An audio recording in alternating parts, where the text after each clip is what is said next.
Medeya, Ari Medeya, Bodawin, Ari Medeya, Paya, Chong Boli, Vido Badagavajima, now some point of movement Paya, Meda Adita, Meda Patanamia video, Canada Mother Vingo, Vido Santin Pemare, La Okaliri outside Havido. Mimido Yeshi Tainame, Idia Bogu, being Bion Taimido, Vido, Canada Manabai. Vido Kankau Mare Pabilo Kankau Nado sort of Payana Sujama, Lupsialo. Payana Suja Babsialo, E Dugadi Boa Gauni Guyani, Pokudo Kamu, take Timatine Pida, do Korama Bono Muduade Paya, Mamilaya Vimelu, Tadanado Gine, Joyare, Didanado G. Komavi Soye. Oh, no Paya Puemolo. Remedea Paya Sura, Chandide, Eri Medea Paya, Remedea Paya. Amiaco Conidado, a Yemeria, Mahoba, Rita, Salo Bioino, a Remedea, a Re Suraga, Yandu, Medea Suraga, Meta. Gobo ma Yandulo Sassane Bogo Boma Rauma Meta Tanine Payamulo Ari Medeya Mimi Boma Yandulo Sassane Bogo Mia Boma Dauma Meta Tanine Payago Ari Medeya Babayadele Era Bali Salon Jaja Libio Ari Medeya Ayemeria and Bama David Mishu Era Edida Bonito Di Payashin Goromia Giri, Puendoarago, Lizu Don Paya Puendoarago, Shesaro Jimiaga Odin Gaman Dayo Nawa Ohina Data Naruha Idami Adana Data Edanda Naga Daruha Wanda Diana Parida Bao Duro Gaundo Ida Gabejiwa Bada Gahu Tomia Yaule Inga Dogaba Adwenai Dalim Ida Dibe Sabudihu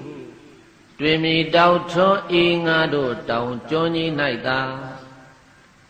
Tayo Daido Nawa Kakudan Kona Katabahu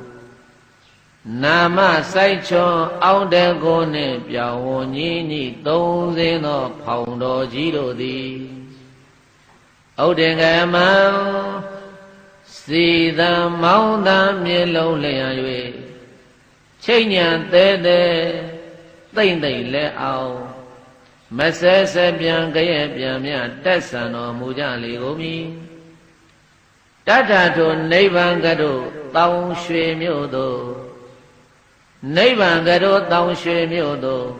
Sao Poke Dwin Poundo Ji Tongzindo Nai Dome Tayoze Mi Kemen Jiyue Mani Nai Ja Bombawama Mata Ja Nyao Ten Lua Poundo Di Anaruha Pauni Gomia Memia Be Lueji Luele Shang Lue Pedo Masi Like Jaya Goni Shue Ohina Ola Tela Dapwa Wane Shilea Maso Mima Dome Dakoko Dao Beji Yao Yue Trabao Mea Jaye Nijaya Ligomi Idabi Ngado Payate Ashabin Ngado Payate Ashabin Tayatai Mau Bedin Saumya Yai Nyao Sonya Sido Dane Tasahi Pauno Jigo Lebe Data Yewa Paya Pau Mu Mabuya Lai Matai Mana Shino Tandi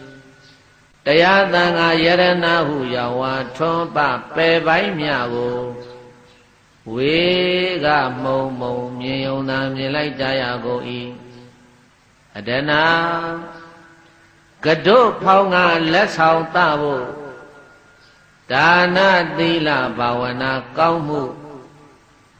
မဆုမထားလက်ကင်ပါကြခြင်းကြောင့်အနာရူဟာသင်္ဘောဖောင်စီမာလိန်ကြီးကအနိမခံဟိဟိညာမြကြောက်ကံတွန်းထုတ်နောက်ပြန်ရုပ်လျက်ခွာဆုပ်လေပြီစက်ကုံဟိတဖြင့်မစီမလိုက်ကြကုန်မဲသာဩဟိနာဣမာဘေကံကရဲ့ကျမ်း၌ပင်မရှိရောတမောမောဖြင့်ဟေဩညီတာကြံရ၍နေကြရလေကုန်ပြီအနာဂတေမိတေများစွာများမကြာမီဆန္လာလူနီးဖောင်တော်ကြီး၌အရူဟာအရုံလာယအမြန်ခုံကူဖောင်တော်ဦးကစူးစူးမြိုင်မြိုင်လက်ဥထိုင်၍စီးနိုင်ကြပါစေခြင်းကြိုးငါတုံမေတန္တရာပွဲကြံတစ်ဖက်ကံတို့ထွက်လန်းလို့ညောင်းသင်သူတော်ကောင်းတို့သည်ဧတံတုကတုဖောင်းကလက်ဆောင်သဖို့ဒါနသီလဘာဝနာကြီးကိုကတုဖောင်းကလက်ဆောင်သဖို့စာကသီတိဒါနသီလဆိုတဲ့ဘာဝနာကြီးကိုအပြည့်ခုကဩရှာမိ၍နေကြရကုန်ရာတည်း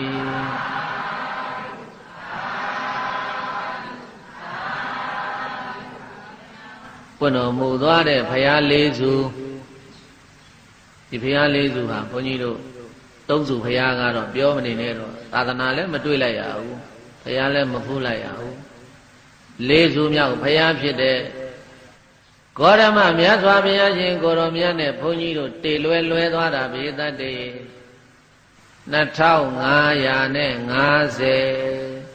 ဘုန်းကြီးတို့2550လောက်နောက်ကျသွားတယ်2550လောက်တာဆိုရင်ဘုရားပြိဋိဘံမဆံခင်လေးဘုန်းကြီးတို့ကပ်ပြီးတော့ပူးလိုက်ရရင်သိတ်ကံကောင်းတယ်ပေါ့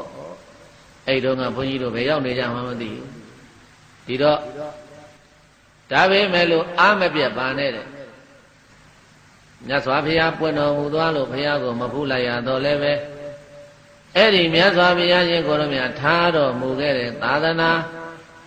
ဒီနေ့ဘုန်းကြီးတို့တရားရှိခင်စိတ်ကောင်းဝင်တဲ့သူတော်စင်တွေတွေ့နေရတာကံကောင်းတယ်တဲ့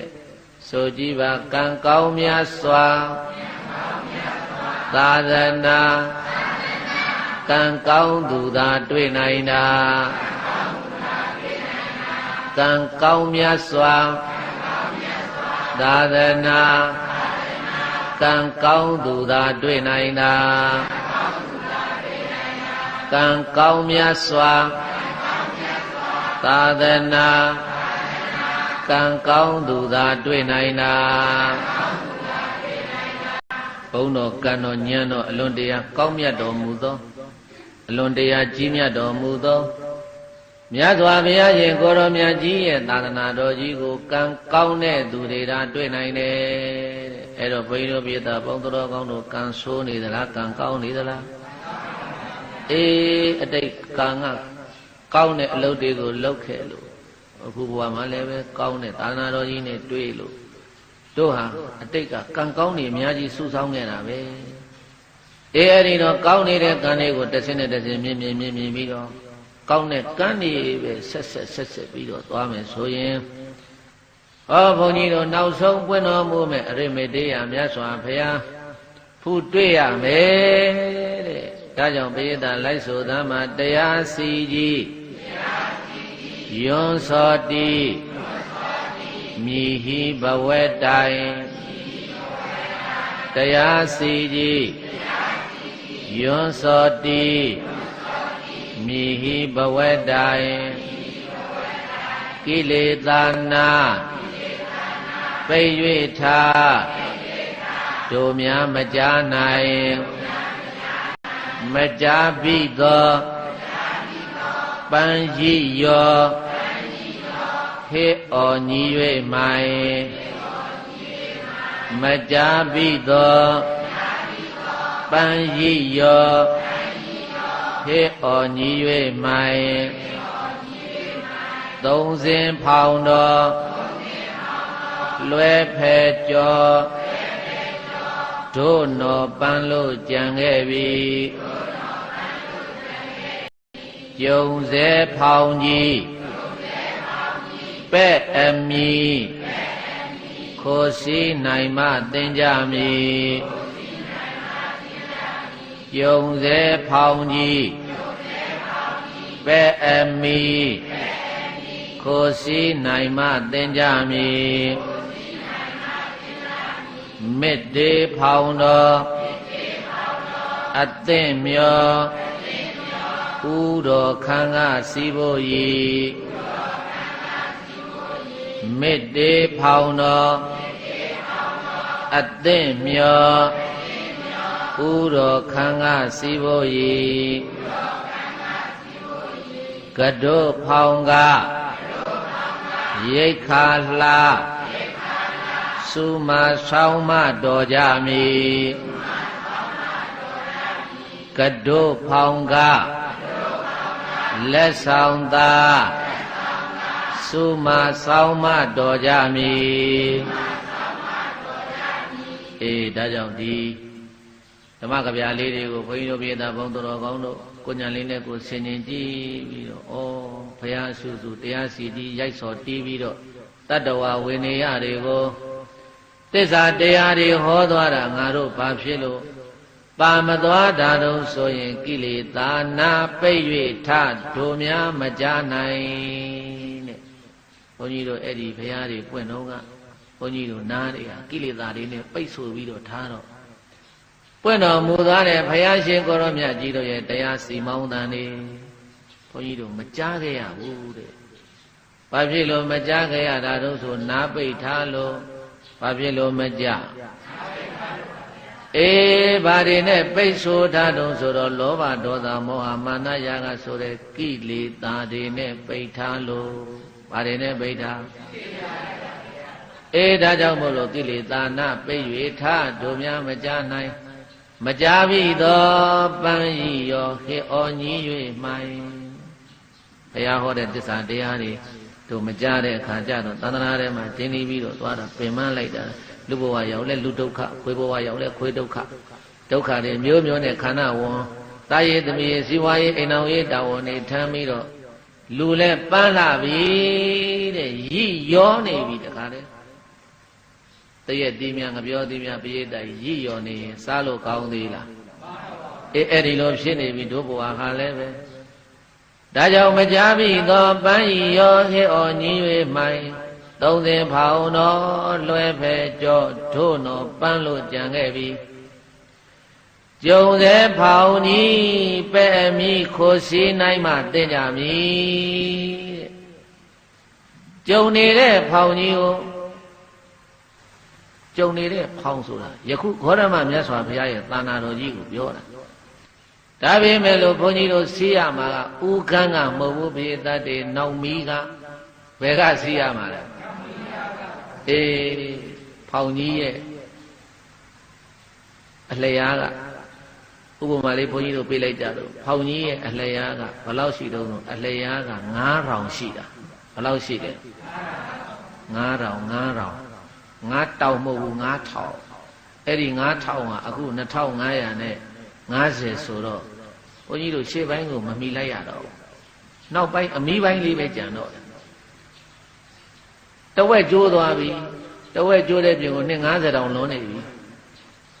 အဲ့တော့ဘုန်းကြီးတို့ကြုံနေရတာကပိဋကတေဥကံလားပဲ့ကံလား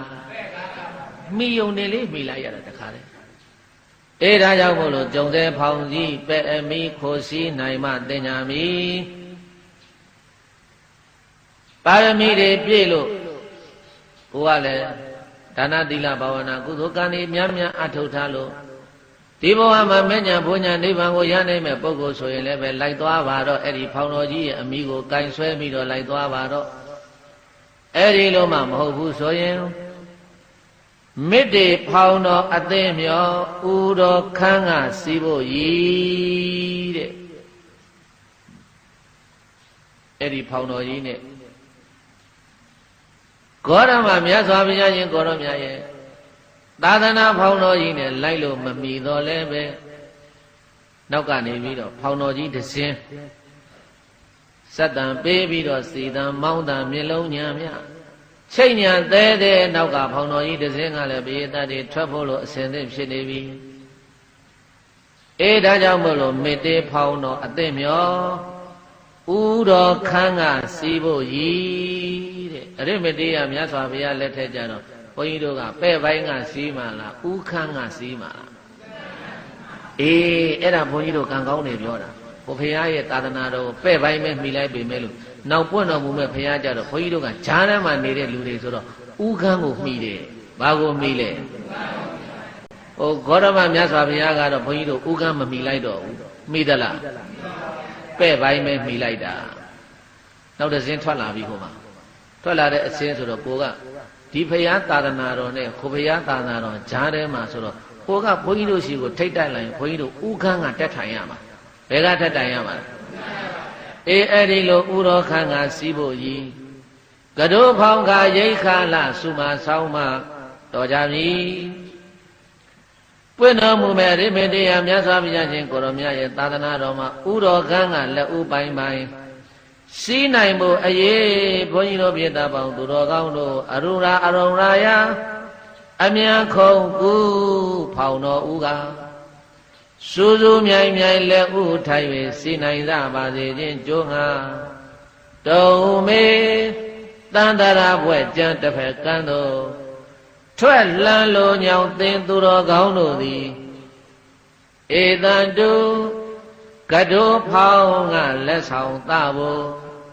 သာဂတိတိဒါနသီလဘာဝနာကြီးကိုအပိခုကရှာမိလိုက်ကြကုန်ရာတည်း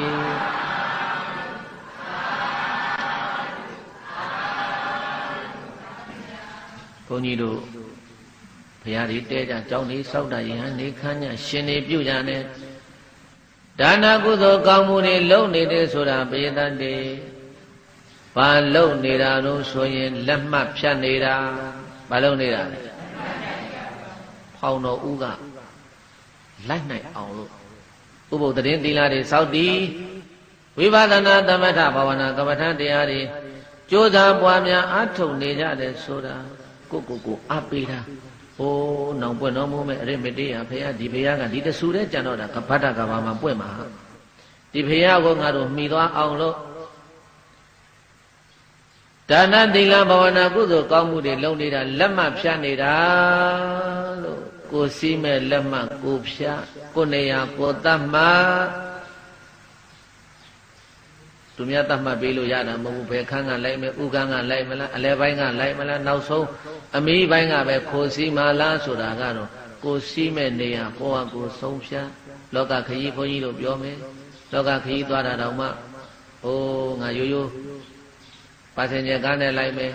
သို့မဟုတ် expect မှန်လုံးကားကြီးနဲ့လိုက်မယ်သို့မဟုတ်ကိုပိုင်ကားနဲ့သွားမယ်ကားတော်မှ3-4ဆင်းရှိသလိုပေါ့ပါစင်ကျကားနဲ့လိုက်တော့တိုးတိုးခွေခွေကြကြတိတ်တိတ် expect ကားနဲ့လိုက်တော့နည်းနည်းတော်သေးတယ်အဲအကွန်လေးပါလေးနဲ့ချောင်းချောင်းချီချီကိုပိုင်ကားနဲ့သွားရင်တော့ပြောမနေနဲ့တော့ပေါ့တိတ်ချမ်းသာတယ်ပေါ့ဒါပြောနေတာဒီတိုင်းပဲတို့နောက်ပွင့်တော်မူမဲ့အရိမတေယမြတ်စွာဘုရားသာသနာတော်မှာငါတို့ဘယ်ကနေထိုင်စီးမလဲဥကန်းကပဲထိုင်စီးမလားအလဲကောင်ကပဲထိုင်စီးမလားသို့မဟုတ်အမိပိုင်းကပဲခိုးပြီးတော့လိုက်သွားမလားဆိုတာကတော့အဲ့ဒါကိုယ့်ပေါ်မှာကိုယ်မူတည်ပါလေကိုယ်မှာဒါနအင်အားတွေအများကြီးရှိထားမယ်သီလအင်အားတွေအများကြီးရှိထားမယ်ဝိပဿနာသမထဘာဝနာအင်အားတွေအများကြီးရှိထားမယ်ဆိုရင်ဥကန်းကထိုင်ပြီးတော့လိုက်ရမယ်ဒါကြောင့်မို့လို့ပွင့်တော်မူမဲ့အရိမတေယမြတ်စွာဘုရားရဲ့ဗုဒ္ဓံရဲ့အကြောင်းအရာကိုဘုန်းကြီးတို့ပြည်သားပေါင်းသူတော်ကောင်းတို့နားလည်ထားမှဒီအရိမတေယမြတ်စွာဘုရားကိုမြတ်ဝါချင်းတင်ဖူးမြင့်ခြင်းရင်ဘုရားတပည့်တော်တို့ဘယ်လိုကုသိုလ်ကောင်းမှုတွေလုပ်ရပါမလဲဘုရားလို့မေးလိုက်ရင်ဒီတရားလေးကိုနာကြားပြီးတော့မှအရိမတေယဘုရားဖူးဖို့လို့ဒီ ဒီကုသိုလ်ကောင်းမှုတွေမလုပ်ရသေးဘူးဆိုရင်လည်းပဲအဲ့ဒါကြိုးစားပြီးတော့လုပ်ဖို့လို့တိုက်တွန်းပါတယ်အဲ့ဒီတော့အဲ့မေတ္တာဗုဒ္ဓဝင်တရားတော်ကိုဘုရားရှင်ကိုရောမြတ်ဗမာဟောတော်မူတော့ဆိုရင်ကပိလဝတ္ထုနေပြီတော့တဲ့ဧကံသမေယံဘဂဝါကပိလဝတ္ထုသမိနိကြောဒရာမေဝိဟရတိဧကံသမေယံခါတပါစီတော်ကဘဂဝါဘုန်းတော်6ပါးတခင်သဗ္ဗညုဘုရားရှင်ကိုရောမြတ်ကြီးသည်ကပိလဝတ္ထုသမိဖွာတော်မူရာဌာနဖြစ်ပေသောကပိလိုလို့ခေါ်တဲ့နေပြည်တော်၌နိကြောဒရာမေနိကြောရာယုံကျောင်းမှာဝိဟရတိယပဒလေးလေးဖြင့်မြတ်ကြီးရွှင်ပြုံးတည်သုံးငါစံပေတော်မူခဲ့ပါပေတည်း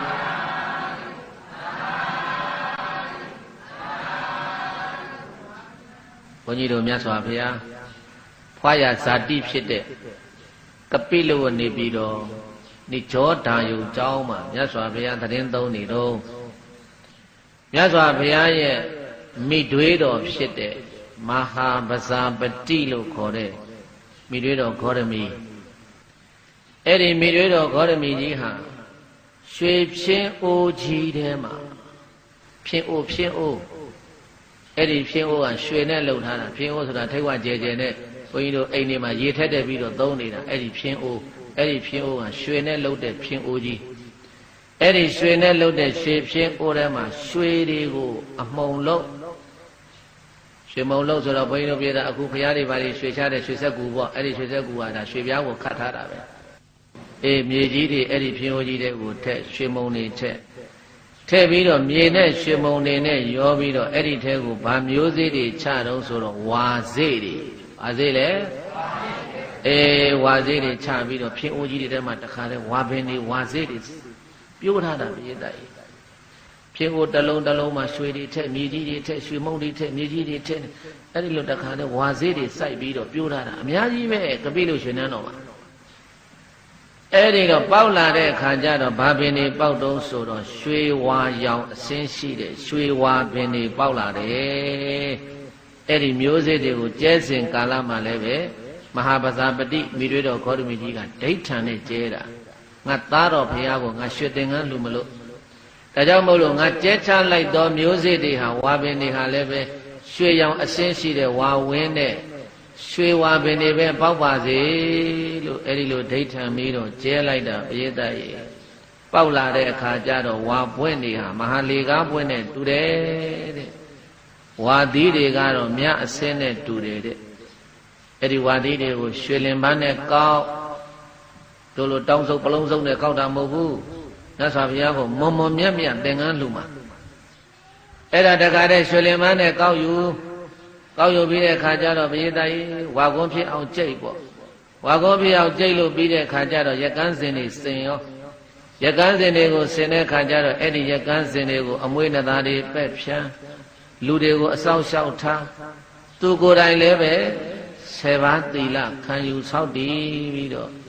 အဲ့ဒီမဟာပဇာပတိဂေါတမီထေမြို့သမီးကြီးဟာ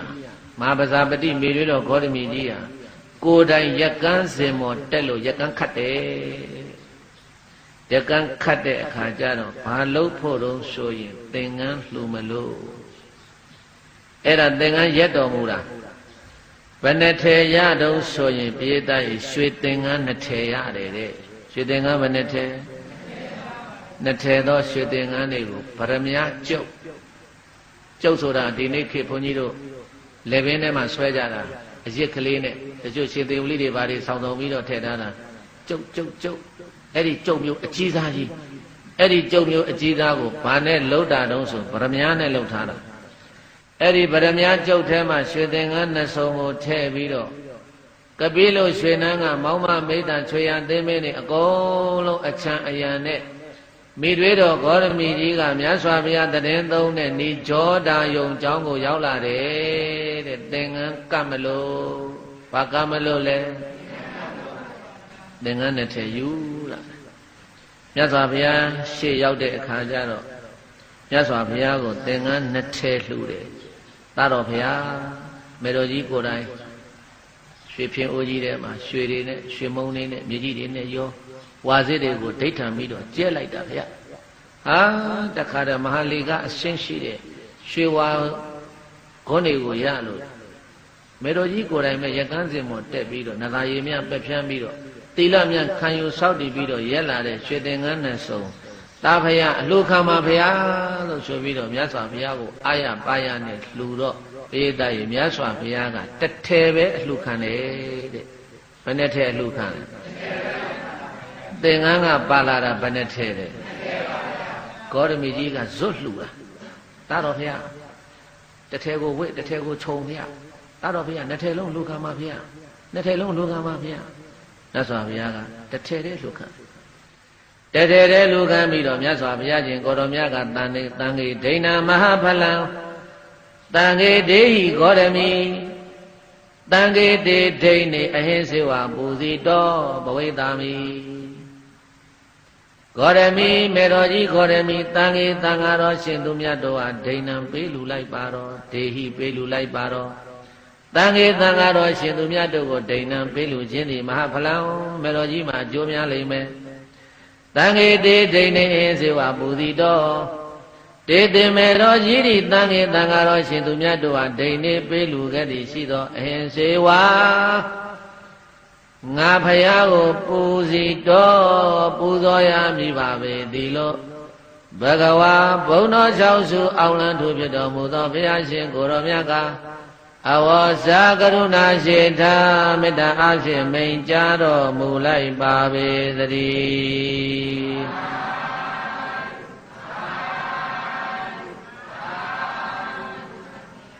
မေတော်ကြီးငါဘုရားကိုသင်္ကန်းတစ်ထည်လှူပြီးကျင့်တတ်တော့ကြံတဲ့တစ်ထည်သောသင်္ကန်းကိုတန်ခါကိုလှူလိုက်ပါတဲ့ဘယ်ကိုလှူခိုင်းလဲအေးတန်ခါကိုမေတော်ကြီးလှူရင်မေတော်ကြီးအကျိုးသိမ့်များသွားမယ်ကျိုးကျေးဇူးတွေအများကြီးရမယ်တန်ခေဒိဏမဟာဖလံတန်ခါကိုလှူခြင်းဒီလည်းပဲငါဘုရားကိုလှူတာနဲ့တူတူပဲမေတော်ကြီးတန်ခါသွားလှူတန်ခါသွားလှူလို့အဲ့ဒီလိုမိန်တော်မူတော့မြတ်စွာဘုရားရဲ့အနားမှာအဲ့ဒီချိန်မှာတန်ခါပေါင်းဘယ်လောက်ရှိတော့ဆိုအပါ80ရှိတယ်ပြေးတိုင်းတန်ခါတော့အရေးအတွက်ဘယ်လောက်လဲတန်ခါလှူဆိုတော့ဘယ်တန်ခါကိုလှူရမှလည်းမသိဘူးတန်ခါတွေကပါ80တောင်မှအဲ့ဒါနဲ့မေတော်ကြီးကသင်္ကန်းကြီးရွှေသင်္ကန်းကြီးကိုကိုင်းပြီးတော့တန်ခါတဒေမပါဗျာတပားမှထွက်ပြီးအလှမခံဘူးတန်ခါတဒေမပါဗျာတပည့်တော်တန်ခါကလှူပါတယ်ဗျာတန်ခါကိုလှူပါတယ်ဗျာအဲ့ဒီလိုအကျဉ်းချင်းအခါကပြောတော်လဲပဲဘယ်တန်ခါမှထွက်ပြီးတော့မေတော်ကြီးရဲ့လက်ထဲကသင်္ကန်းကိုအလှမခံရဲဘူးတဲ့ဘာဖြစ်လို့တုံးဆိုရင်မြတ်စွာဘုရားကလည်းဒီရွှေသင်္ကန်းကြီးကိုယုံနာမယ်အလှခံတဲ့ကိုယ်တော်ကလည်းဒီသင်္ကန်းကိုယုံနာမယ်ဆိုဘုရားနဲ့အတူတူလို့ဖြစ်နေတယ်ဘုရားကလည်းရွှေသင်္ကန်းနဲ့ဒီကိုယ်တော်ကလည်းရွှေသင်္ကန်းနဲ့ဆိုလို့ရှိရင်မြတ်စွာဘုရားနဲ့တန်းတူလို့ဖြစ်သွားမယ်ဒါကတစ်ချက်ပဲရတဲ့နောက်တစ်ချက်ကဘုရားရှင်တစ်ထဲကိုဝစ်ပြီးတော့တစ်ထဲကိုခြုံနာမယ်ဆိုလို့ရှိရင်အလွန်တရာကိုမြတ်စွာဘုရားနဲ့ဒီရွှေသင်္ကန်းနဲ့လိုက်ဖက်တော်မူလိမ့်မယ်တင့်တယ်တော်မူလိမ့်မယ်လို့အဲ့ဒီလိုနှလုံးသွင်းပြီးတော့ဘယ်တန်ခါကမှထပြီးတော့ရွှေသင်္ကန်းကိုအလှမခံရဲဘူးတဲ့အလှမခံဝတ်ဘူးတဲ့အဲ့ဒီအချိန်မှာအဇိတလို့အမည်ရတဲ့ယဟန်တစ်ပါးအဇိတလို့အမည်ရတဲ့ယဟန်တစ်ပါးကမြတ်စွာဘုရားသည်တန်ခါကိုလှူခိုင်းနေတာမေတော်ကြီးကိုကြိုးများစေခြင်းလို့လှူခိုင်းနေတာဖြစ်မယ်အေးဒီရွှေသင်္ကန်းတစ်ထဲကိုငါအလှခံမယ်လို့ဆိုပြီးတော့သူ့ထက်သိက္ခာဂုဏ်ဝါကြီးတဲ့ရှင်သာရိပုတ္တရာတို့ရှင်မမောက္ကလန်တို့ရှင်မကတ္တပတို့အရှင်အနုရုဒ္ဓတို့ယဟန္တာကြီးတွေလည်းအများကြီးရှိတယ်ဘေးသားကြီးအဲ့ဒီလက်ဝဲရန်လက်ရရန်အက္ခတာဝကမဟာတာဝကကြီးတွေတပားမှအလှမခံရဲတဲ့သင်္ကန်းကိုအဇိတလို့အမည်ရယဟန်ကထွက်ပြီးတော့အဲ့ဒီမှာအလှခံတာအညတရယဟန်ကအလှခံတာဘာကိစ္စနဲ့ထပြီးတော့အလှခံတာတော့ဆိုရင်မေတော်ကြီးကိုကြိုးကျေးဇူးများအောင်လို့ထပြီးတော့သူလှခံလိုက်တာအဲ့ဒါကိုဘိန်းတို့ပြည်သားရဲ့ပုရုဇဉ်တန်ဃာတွေကလက်တို့ပြီးတော့တပားနဲ့တပားနဲ့ကဲ့ရဲ့ပြစ်တင်ကြတာဒီ ဒီကိုယ်တော်ကလည်းကွာလူလေကြီးလို့သူကိုယ်သူဆရာကြီးလို့ဘဲနဲ့ရှင်သာရိပုတ္တရာတို့ရှင်မမောက္ကလန်တို့ရှင်မကသဗ္ဗတို့တောင်ထပြီးတော့အလူမခံရတဲ့သင်္ကန်းကိုဒီအညတ္တရတာမန်ယဟန်တစ်ပါးကဘာကိစ္စနဲ့အလူခံရတာလဲလို့တီတိုပြစ်တဲ့စကားတွေပြောဆိုနေတော့မှမြတ်စွာဘုရားရှင်ကိုရောမြတ်က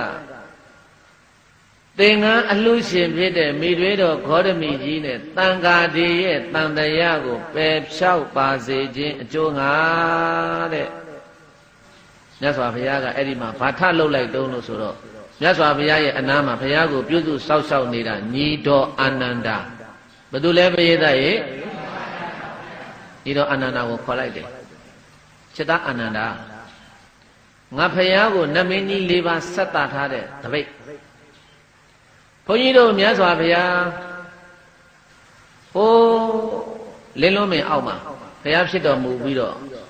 9 ရက် 9 လ49 ရက်စံပယ်တော်မူနေစဉ်ကာလကမြတ်စွာဘုရားလင်းလုံးမအောက်မှာတရင်သုံးနေတော့ဘုန်းကြီးတို့ဒီမြမပြည်သားဖြစ်တဲ့ဥက္ကလာပကသွားတာတပုတ်တနဲ့ဗန္လိကကုံတယ်ညီနောင်တို့မြတ်စွာဘုရားကိုဖူးတွေ့ရတဲ့အခါကျတော့မြတ်စွာဘုရားကိုအဲ့ဒီမှာပြမုတ်ဆုပ်တွေကတ်တာ